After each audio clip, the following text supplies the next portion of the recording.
Hi friends, good morning. Welcome to all. Myself Priyanka MS, second MCom, Government First Grade College for Women in Hole Narshipura, PG Studies in Commerce. University of Mysore, Government First Grade College for Women, Hole Narshipura, subject International Financial Management. Today I am going to present foreign exchange exposure and foreign exchange risk and its types.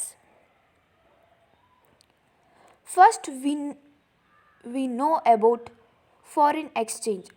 Foreign exchange is a foreign currency or domestic currency is called foreign exchange. ಅಂತಂದರೆ foreign exchange ಅಂತಂದರೆ ಇದು currency of foreign currency ಇರ್ಬೋದು, domestic currency ಇರ್ಬೋದು, ಇದನ್ನು ನಾವು foreign exchange ಅಂತ ಕರಿತೀವಿ. Foreign exchange exposure. Foreign exchange exposure refers to the undertakes when making financial transaction in the foreign currencies. All currencies can experience periods of high validity which can adversely affect profit margin if suitable strategies are not in place to protect the cash flows from the sudden currency fluctuation. Foreign exchange exposure ಅನ್ನೋದು ಒಂದು foreign ಕರೆನ್ಸೀಸ್ನ financial transaction ಮಾಡಬೇಕಾದ್ರೆ foreign exchange exposure ಅನ್ನೋದು ಬರುತ್ತೆ. ಮತ್ತು all currencies ಅಂತಂದರೆ ಎಲ್ಲ ಕರೆನ್ಸಿಗಳು ಕೂಡ ಎಕ್ಸ್ಚೇಂಜ್ ಆಗಬೇಕಾದ್ರೆ ಅದು ಟೇಕೆ 3 ವ್ಯಾಲಿಡಿಟಿ ಟೈಮ್ನ ತಗೊಳ್ಳುತ್ತೆ. ಮತ್ತು ಈ 3 ವ್ಯಾಲಿಡಿಟಿ ಟೈಮ್ ಏನು ತಗೊಳ್ಳುತ್ತೆ ಆ ಟೈಮಲ್ಲಿ ಕರೆನ್ಸಿ ಫ್ಲಕ್ಚುಯೇಷನ್ ಆಗುತ್ತೆ. ಈ ಕರೆನ್ಸಿ ಫ್ಲಕ್ಚುಯೇಷನಿಂದ ಪ್ರಾಫಿಟ್ ಮಾರ್ಜಿನ್ ಏನಿರುತ್ತೆ ಅದ್ರ ಮೇಲೆ ಅದು ಅಡ್ವರ್ಸ್ ಎಫೆಕ್ಟ್ ಮಾಡುತ್ತೆ ಈ ಫ್ಲಕ್ಚುಯೇಷನ್ ಅನ್ನೋದು. ಸೊ ಈ ಅಡ್ವರ್ಸ್ ಎಫೆಕ್ಟನ್ನು ಅವಾಯ್ಡ್ ಮಾಡೋದಕ್ಕೆ, ಸಡನ್ ಕರೆನ್ಸಿ ಫ್ಲಕ್ಚುಯೇಷನ್ನ ಅವಾಯ್ಡ್ ಮಾಡೋದಕ್ಕೆ ನಾವು ಸೂಟಬಲ್ ಸ್ಟ್ರಾಟಜಿನ ಸಡನ್ನಾಗಿ ಯೂಸ್ ಮಾಡೋಕ್ಕಾಗಲ್ಲ ಅಂತ ಹೇಳೋದನ್ನು ನಾವು ಫಾರಿನ್ ಎಕ್ಸ್ಚೇಂಜ್ ಎಕ್ಸ್ಪೋಜರ್ ಅಂತ ಹೇಳ್ತೀವಿ. Next, types of foreign exchange exposure. Foreign exchange ಎಕ್ಸ್ಪೋಜರಲ್ಲಿ ನಾವು 3 ಟೈಪ್ಸ್ನ ನೋಡ್ತೀವಿ. First one transaction exposure, second one economic exposure, third one translation exposure. Transaction exposure risk associated with the future receivables and or payables in the foreign currency. ಅಂತಂದರೆ transaction exposure ಅನ್ನೋದು ಒಂದು foreign ಕರೆನ್ಸಿನ ಫ್ಯೂಚರಲ್ಲಿ receivable ಮತ್ತು payable ಮಾಡೋದಕ್ಕೆ ಈ ಒಂದು risk related ಆಗಿರುತ್ತಲ್ಲ ಅದನ್ನು ನಾವು transaction exposure ಅಂತ ಕರಿತೀವಿ. Next, returns from the uncertain domestic currency value of a foreign currency denominated transaction to be completed at some future date. ಅಂತಂದರೆ ಏನು ಹೇಳ್ತಿದ್ದಾರೆ ಅಂತಂದರೆ ಒಂದು ಫಾರಿನ್ ಕರೆನ್ಸಿನ ನಾವು ಡಿನಾಮಿನೇಟ್ ಮಾಡ್ತೀವಿ. ಡಿನಾಮಿನೇಟೆಡ್ ಟ್ರಾನ್ಸಾಕ್ಷನ್ನಲ್ಲಿ ನಾವು ಡಿನಾಮಿನೇಟ್ ಮಾಡೋದ್ರಿಂದ ಆ ಫಾರಿನ್ ಕರೆನ್ಸಿನ ಫ್ಯೂಚರ್ ಡೇಟ್ ಅಂದರೆ ಒಂದು ಸ್ಪೆಸಿಫೈಡ್ ಫ್ಯೂಚರ್ ಡೇಟ್ನಲ್ಲಿ ನಾವು ಫಾರಿನ್ ಕರೆನ್ಸಿನ ಡಿನಾಮಿನೇಟ್ ಮಾಡ್ತೀವಿ. ಅದು ಫ್ಯೂಚರ್ ಡೇಟ್ ಆಗಿರೋದ್ರಿಂದ ಅದರ ಒಂದು ರಿಸಲ್ಟ್ ಅನ್ಸರ್ಟೈನ್ ಆಗಿರುತ್ತೆ. ಫಾರ್ ಎಕ್ಸಾಂಪಲ್, ನಾವು ಈಗ ಇಂಡಿಯನ್ ಕರೆನ್ಸಿನ US$ ಡಿನಾಮಿನೇಟ್ ಮಾಡ್ತೀವಿ. ಆ ಡಿನಾಮಿನೇಟ್ ಮಾಡೋದ್ರಿಂದ ಅಲ್ಲಿ ಕರೆನ್ಸಿ ಫ್ಲಕ್ಚುಯೇಷನ್ ಆಗುತ್ತೆ. ಈ ಫ್ಲಕ್ಚುಯೇಷನಿಂದ ಅಲ್ಲಿ ರಿಸಲ್ಟ್ ಏನಾಗುತ್ತೆ, ರಿಸಲ್ಟ್ ಅನ್ಸರ್ಟೈನ್ ಆಗಿರುತ್ತೆ. ಅಂದರೆ ಸರ್ಟೈನ್ ಆಗಿರೋದಿಲ್ಲ, ಅದು ಅನ್ಸರ್ಟೈನ್ ಅಂದರೆ ವೇರಿಯೇಷನ್ ಆಗಿರುತ್ತೆ ಅಂತ ಹೇಳ್ತೀವಿ. ಅದನ್ನು ಟ್ರಾನ್ಸಾಕ್ಷನ್ ಎಕ್ಸ್ಪೋಜರ್ ಅಂತ ಕರಿತೀವಿ. Economic exposure. ಎಕನಾಮಿಕ್ ಎಕ್ಸ್ಪೋಜರ್ ಅಂತಂದರೆ ಇದೊಂದು risk associated with changing competitiveness has exchange rate changes. ಅಂತಂದರೆ ಇದು ಒಂದು ರಿಸ್ಕ್ ಯಾವುದಕ್ಕೆ ರಿಲೇಟೆಡ್ ಆಗಿರುತ್ತೆ ಅಂತಂದರೆ ಚೇಂಜಸ್ ಇನ್ ಎಕ್ಸ್ಚೇಂಜ್ ರೇಟ್. ಅಂದರೆ ಎಕ್ಸ್ಚೇಂಜ್ ರೇಟು ಚೇಂಜಸ್ ಆಗ್ತಾ ಇರುತ್ತೆ. ಯಾಕೆ ಚೇಂಜ್ ಆಗ್ತಾ ಇರುತ್ತೆ ಅಂತಂದರೆ ಡಿಮ್ಯಾಂಡ್ ಆಫ್ ಕರೆನ್ಸಿಗೆ ಅಷ್ಟೊಂದು ಡಿಮ್ಯಾಂಡ್ ಇರೋದ್ರಿಂದ ಅದು ಅಷ್ಟು ಕಾಂಪಿಟೇಟಿವ್ನೆಸ್ಸಿಂದ ಎಕ್ಸ್ಚೇಂಜ್ ರೇಟಲ್ಲಿ ಚೇಂಜಸ್ ಆಗ್ತಾ ಇರುತ್ತೆ. ಸೊ ಇದು ಎಕನಾಮಿಕ್ ಎಕ್ಸ್ಪೋಜರ್ ಅಂತ ಹೇಳ್ತೀವಿ. Next, the risk to the value of the firm arising from the exchange rate changes. This exposure is the most important to the firm. ಅಂತಂದರೆ ಒಂದು ರಿಸ್ಕ್ ಯಾವುದ್ರ ಮೇಲೆ ಡಿಪೆಂಡ್ ಆಗುತ್ತೆ, ಅರೈಸ್ ಆಗುತ್ತೆ ಅಂತಂದರೆ ಒಂದು ವ್ಯಾಲ್ಯೂ ಆಫ್ ದ ಫರ್ಮ್ ಏನಿರುತ್ತೆ ಆ ಫರ್ಮ್ ಮೇಲೆ ರಿಸ್ಕ್ ಅನ್ನೋದು ಎಕ್ಸ್ಚೇಂಜ್ ರೇಟ್ ಚೇಂಜಸ್ ಆಗೋದ್ರಿಂದ ಆ risk value of the firm ಮೇಲೆ ಅರೈಸ್ ಆಗುತ್ತೆ. ಮತ್ತು ಈ ರಿಸ್ಕ್ ಏನಿದೆ ಆ ರಿಸ್ಕು ಆ ಒಂದು ಫರ್ಮ್ಗೆ ವೆರಿ ಇಂಪಾರ್ಟೆಂಟ್ ಆಗಿರುತ್ತೆ ಅಂತ ಹೇಳ್ಬೋದು, ಇಂಪಾರ್ಟೆಂಟ್ ಎಕ್ಸ್ಪೋಸರ್ ಆಗಿರುತ್ತೆ ಅಂತ ಹೇಳ್ಬೋದು. Translation exposure, risk associated with the assets and liabilities denominated in foreign currency. Translation exposure ಅನ್ನೋದು ಒಂದು ರಿಸ್ಕ್ ರಿಲೇಟೆಡ್, ಯಾವುದಕ್ಕೆ ರಿಸ್ಕ್ ರಿಲೇಟೆಡ್ ಆಗಿರುತ್ತೆ ಅಂತಂದರೆ ಅಸೆಟ್ಸ್ ಆ್ಯಂಡ್ ಲೈಬಿಲಿಟೀಸ್ನ ಫಾರಿನ್ ಕರೆನ್ಸಿನಲ್ಲಿ ಡಿನಾಮಿನೇಟ್ ಮಾಡೋದಕ್ಕೆ ಇದು ರಿಸ್ಕ್ ಅನ್ನೋದು ರಿಲೇಟೆಡ್ ಆಗಿರುತ್ತೆ. Next, translation exposure is measured as the net of the foreign currency denominated assets and liabilities value at a current rate of exchange.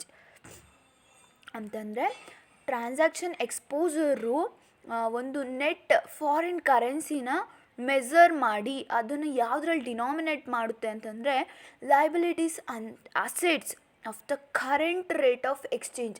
ಅಂದರೆ current rate of exchange ಏನಿರುತ್ತೋ ಅದರಲ್ಲಿ foreign currency assets and ಲೈಬಿಲಿಟೀಸ್ನ denominate ಮಾಡುತ್ತೆ ಅಂತ ಹೇಳ್ತಾರೆ. And translation exposure also called accounting exposure is the difference between foreign currency denominated the assets and liabilities. ಟ್ರಾನ್ಸ್ಲೇಷನ್ ಎಕ್ಸ್ಪೋಸರ್ನ ನಾವು ಅಕೌಂಟಿಂಗ್ ಎಕ್ಸ್ಪೋಸರ್ ಅಂತ ಕರಿತೀವಿ. ಆ್ಯಂಡ್ ಇದು ಡಿಫ್ರೆನ್ಸ್ ಬಿಟ್ವೀನ್ ಫಾರಿನ್ ಕರೆನ್ಸಿನ ಅಸೆಟ್ಸ್ ಆ್ಯಂಡ್ ಲೈಬಿಲಿಟೀಸ್ನಲ್ಲಿ ಡಿನಾಮಿನೇಟ್ ಮಾಡುತ್ತೆ. ಸೊ ಅದರಿಂದ ಇದು ಟ್ರಾನ್ಸ್ಲೇಷನ್ ಎಕ್ಸ್ಪೋಸರ್ ಆಗಿರುತ್ತೆ. Foreign exchange risk. Foreign exchange risk also known as the exchange risk or a currency risk ಅಂತ ಕರೀತಾರೆ. ಅಂದರೆ ಫಾರಿನ್ ಎಕ್ಸ್ಚೇಂಜ್ ಎಕ್ಸ್ಚೇಂಜ್ ರಿಸ್ಕ್ ಅಂದರೆ ಒಂದು ಕರೆನ್ಸಿನ ಇನ್ನೊಂದು ಕರೆನ್ಸಿಗೆ ಎಕ್ಸ್ಚೇಂಜ್ ಮಾಡೋದಕ್ಕೆ ಆಗೋ ರಿಸ್ಕನ್ನು ನಾವು ಎಕ್ಸ್ಚೇಂಜ್ ರಿಸ್ಕ್ ಅಂತ ಕರೀತಾರೆ, ಮತ್ತು ಕರೆನ್ಸಿ ರಿಸ್ಕ್ ಅಂತಲೂ ಕೂಡ ಕರೀತಾರೆ. And financial risk posed by an exposure to unanticipated changes in the exchange rate between two currencies. ಅಂದರೆ ಫಾರಿನ್ ಎಕ್ಸ್ಚೇಂಜ್ ರಿಸ್ಕ್ ಅನ್ನೋದು ಒಂದು ಫಿನಾನ್ಷಿಯಲ್ ರಿಸ್ಕ್ ಆಗಿರುತ್ತೆ, ಮತ್ತು ಇದು exchange rate between two currency ನಡುವೆ ಇದು ಎಕ್ಸ್ಚೇಂಜ್ ರೇಟು ಅನ್ಆಂಟಿಸಿಪೇಟೆಡ್ ಆಗಿ ಚೇಂಜಸ್ ಆಗ್ತಾ ಇರುತ್ತೆ. Up and downs in the two currencies ಅಂತ ಹೇಳ್ತೀವಿ. ಇದನ್ನು ಫಿನಾನ್ಷಿಯಲ್ ರಿಸ್ಕ್ ಅಂತ ಕರೀತಾರೆ. Next, investors and multinational business exporting or importing the goods and services or making foreign investment throughout the global economy are faced with an exchange rate risk, which can have severe financial consequences if not managed appropriately. ಅಂತಂದರೆ investor ಆಗಿರ್ಬೋದು, multinational business ಆಗಿರ್ಬೋದು, ಮತ್ತು import ಮತ್ತು exporting of the goods and services and making foreign investment throughout the global ಎಕಾನಮಿನಲ್ಲಿ ನಾವು invest ಮಾಡಬೇಕಾದ್ರೆ ಮತ್ತು import ಅಂದರೆ ಎಕ್ಸ್ಪೋರ್ಟನ್ನು ಮಾಡಬೇಕಾದ್ರೆ ಈ ಎಕ್ಸ್ಚೇಂಜ್ ರೇಟ್ ರಿಸ್ಕ್ನ ನಾವು ಫೇಸ್ ಮಾಡಬೇಕಾಗುತ್ತೆ. ಆ್ಯಂಡ್ ಇದನ್ನು ಮ್ಯಾನೇಜ್ ಮಾಡೋದು ನಾಟ್ ಅಪ್ರೋಪ್ರಿಯೇಟಾಗಿ ಇದನ್ನು ಮ್ಯಾನೇಜ್ ಮಾಡೋಕ್ಕಾಗಲ್ಲ.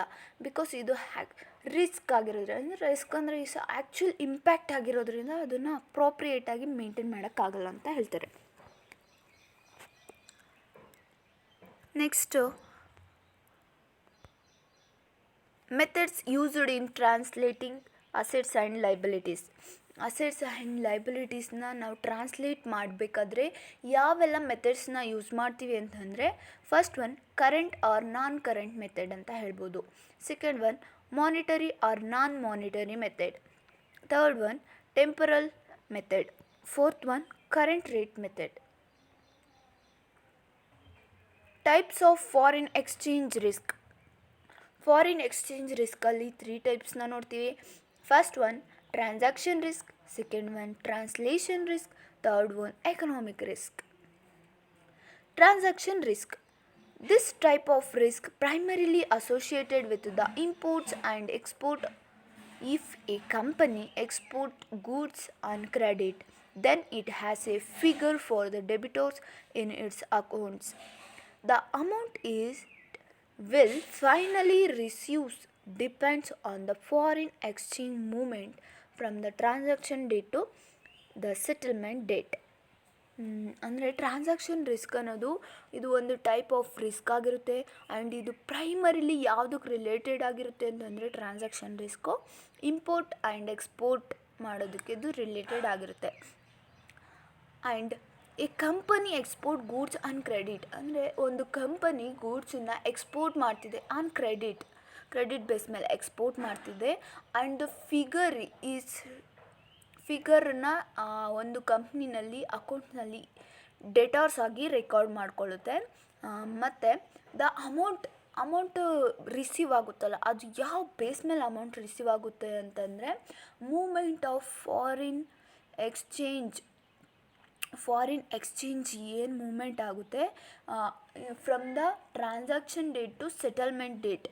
ಟ್ರಾನ್ಸಾಕ್ಷನ್ ಡೇಟ್ ಮತ್ತು ಸೆಟಲ್ಮೆಂಟ್ ಡೇಟ್ನಲ್ಲಿ ಒಂದು ಫಾರಿನ್ ಎಕ್ಸ್ಚೇಂಜ್ ಮೂಮೆಂಟ್ಸ್ ಏನಿರುತ್ತೆ ಆ ಬೇಸ್ ಮೇಲೆ ಅಮೌಂಟನ್ನ ರಿಸೀವ್ ಮಾಡ್ಕೊಳ್ಳೋದಾಗಿರುತ್ತೆ. Translation risk.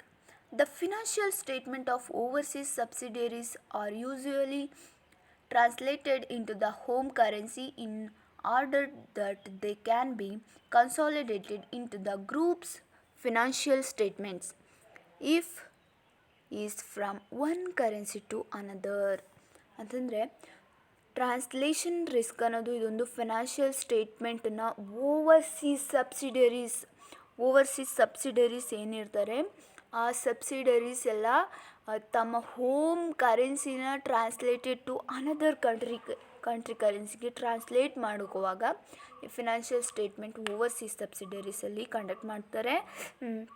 ಮತ್ತು ದ ಫಿನಾನ್ಷಿಯಲ್ ಸ್ಟೇಟ್ಮೆಂಟು ಕನ್ಸಾಲಿಡೇಟೆಡ್ ಆಗಿರುತ್ತೆ. ಆ ಒಂದು ಹೋಮ್ ಕಂಟ್ರಿ ಕರೆನ್ಸಿನ ಅದರ್ ಕಂಟ್ರಿ ಕರೆನ್ಸಿಗೆ ಟ್ರಾನ್ಸ್ಲೇಟ್ ಮಾಡೋದ್ರಿಂದ ಅದು ಕನ್ಸಾಲಿಡೇಟೆಡ್ ಆಗಿ ಫಿನಾನ್ಷಿಯಲ್ ಸ್ಟೇಟ್ಮೆಂಟ್ ಪ್ರಿಪೇರ್ ಆಗಬೇಕಾಗಿರುತ್ತೆ. ಅದು one currency to another country ಕರೆನ್ಸಿಗೆ ಟ್ರಾನ್ಸ್ಲೇಟ್ ಆಗುತ್ತೆ. Economic risk. Transaction exposure focuses on relatively short term cash flows effect. Economic exposure encompasses those plus the longer term effects of the changes in exchange rate on the market value of a company. ಅಂದರೆ transaction exposure ಅನ್ನೋದು ಯಾವುದನ್ನು focus ಮಾಡುತ್ತೆ ಅಂತಂದರೆ short term cash flow ಮೇಲೆ ಏನು effect ಆಗುತ್ತೆ ಅದನ್ನು focus ಮಾಡುತ್ತೆ. ಮತ್ತು ಎಕನಾಮಿಕ್ ಎಕ್ಸ್ಪೋಜರ್ ಏನಿದೆ ಅದು ಲಾಂಗರ್ ಟರ್ಮ್ ಎಫೆಕ್ಟ್ ಮೇಲೆ ಎಕ್ಸ್ಚೇಂಜ್ ರೇಟು ಲಾಂಗರ್ ಟರ್ಮ್ಗೆ ಎಫೆಕ್ಟ್ ಮಾಡುತ್ತೆ ಅಂತ ಹೇಳ್ತಾರೆ. Next conclusion about my topic, incorporating foreign exchange risk. ಅಂತಂದರೆ ಫಾರಿನ್ ಎಕ್ಸ್ಚೇಂಜ್ ರಿಸ್ಕ್ನ ಇನ್ಕಾರ್ಪೊರೇಟ್ ಮಾಡಬೇಕು ಮತ್ತು solution to the broader business strategy. ಆ ರಿಸ್ಕನ್ನ ಅವಾಯ್ಡ್ ಮಾಡೋದಕ್ಕೆ ಸೊಲ್ಯೂಷನ್ನ ಕಂಡುಹಿಡ್ಕೋಬೇಕು. Solution to the broader business ಸ್ಟ್ರಾಟಜಿನ ಮಾಡೋದ್ರ ಮೂಲಕ ಸೊಲ್ಯೂಷನ್ ಕಂಡುಹಿಡ್ಕೋಬೇಕು. ಈ ಸೊಲ್ಯೂಷನ್ನ ಕಂಡುಹಿಡ್ಕೊಂಡು ಒಂದು ಸ್ಟ್ರಾಟಜಿನ ಯೂಸ್ ಮಾಡೋದ್ರಿಂದ it helps to protect the ಪ್ರಾಫಿಟಬಿಲಿಟಿನ ನಾವು ಗೇನ್ ಮಾಡೋದಕ್ಕೆ ಹೆಲ್ಪ್ ಆಗುತ್ತೆ. And exposure to exchange rate whatever your risk updated may be. ಅಂತಂದರೆ ಈ ರಿಸ್ಕ್ ಮತ್ತು ಎಕ್ಸ್ಚೇಂಜ್ ರೇಟನ್ನ ಅವಾಯ್ಡ್ ಮಾಡೋದಕ್ಕೆ ನಾವು ಆದಷ್ಟು ಸೊಲ್ಯೂಷನ್ನ ಕಂಡುಹಿಡ್ಕೊಂಡು ಒಂದು ಗುಡ್ ಬ್ರಾಡರ್ ಬಿಸ್ನೆಸ್ ಸ್ಟ್ರಾಟಜೀಸ್ನ ಯೂಸ್ ಮಾಡಿಕೊಂಡು ನಾವು ಪ್ರಾಫಿಟಬಿಲಿಟಿನ ಗೇನ್ ಮಾಡಬೇಕು ಅನ್ನೋದು ಕನ್ಕ್ಲೂಷನ್ ಆಗಿರುತ್ತೆ. Thank you all.